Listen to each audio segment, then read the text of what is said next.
আমার অনেক গাছ আছে, তার মধ্যে একটা লঙ্কা গাছও হয়েছে। আর লঙ্কা গাছে এত লঙ্কা হয়েছে, আজকে সেই লঙ্কা গাছ থেকে কয়েকটা লঙ্কা তুলে আমি আজকে কাবাবে দেব।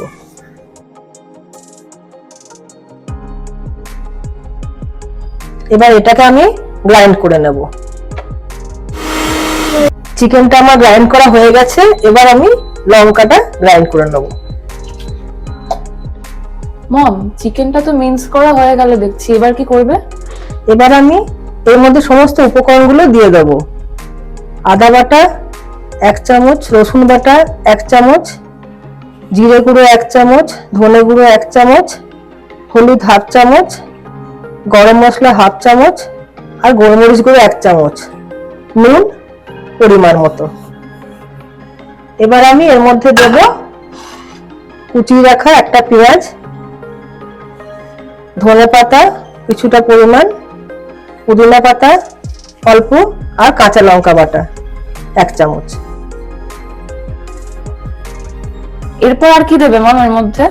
এর মধ্যে আমি একটু দই দেবো। এখানে চাইলে কেউ লেবুর রস দিতে পারে, কিন্তু আমি এখানে দই দিচ্ছি যাতে চিকেনটা নরম হয়। আরো কিছু দেবে এর মধ্যে? হ্যাঁ দেবো তো, বাইন্ডিং এর জন্য দেবো। ছাতু দেবো এখানে 2 চামচ আর 1 চামচ চালের গুঁড়ো।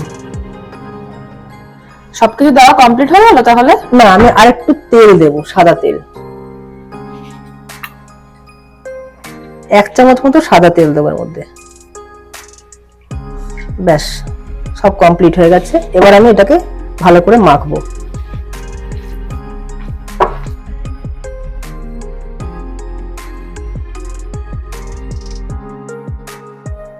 আমার ম্যারিনেট করা কমপ্লিট হয়ে গেছে। এবার আমি এর মধ্যে একটু ধোঁয়া দেব। এবার আমি গ্যাসটা জ্বেলে দুটো চারকোল ভালোভাবে জ্বালিয়ে নেব। চারকোলটা এর মধ্যে দিলাম।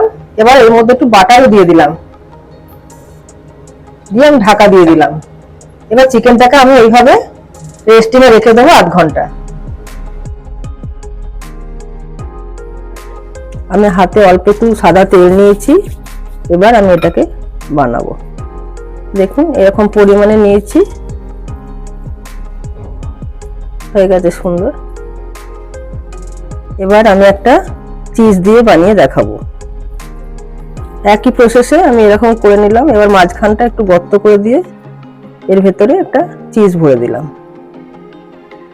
আপনারা চাইলে 2 রকমই করতে পারেন।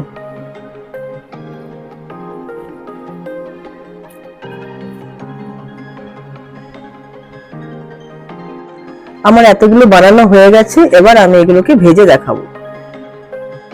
তাওয়া গরম হয়ে গেছে, এর মধ্যে আমি 2 চামচ সাদা তেল দেবো। 2 চামচ তেল দিলাম। 1 চামচ ঘি অ্যাড করছি ফ্লেভারের জন্য। কাবাবে যদি একটু ঘি দেওয়া হয় তাহলে তার ফ্লেভারটা খুব ভালো আসে। আমি কাবাবগুলোকে এর মধ্যে দিয়ে দেব।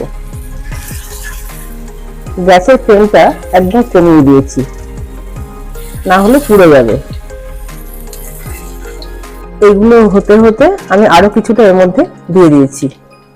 কাবাবগুলো পারফেক্টলি কুক হয়ে গেছে। এবার আমি এগুলোকে সার্ভ করব। আমি এখানে দুটো হোমমেড ডিপ সসের সঙ্গে এটাকে সার্ভ করেছি। দেখুন কি সুন্দর হয়েছে।